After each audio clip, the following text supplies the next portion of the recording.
вами, тепер не виходиш,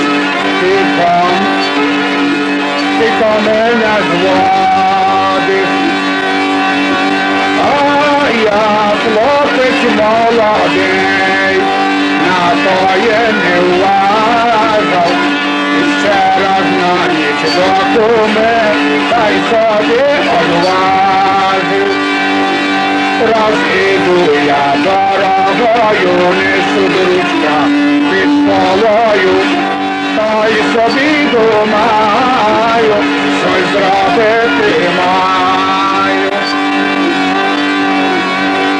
Чи мені його забити, чи мені його втопити, якусь смерть зробити, щоб думаю жити. Раз прийшов я під оконце, стукнув, вийди серце, сама не виходить, чоловіка будить. Став чоловік до сна, просто з ліжка до окна, а я дружка стуколе, по голові льоснув. Я дружка з-під поле, по голові льоснув. То він схилився, на ліжко злахлився. То він схилився, на ліжко злахлився. Став жінкою будити, іде жінко світити.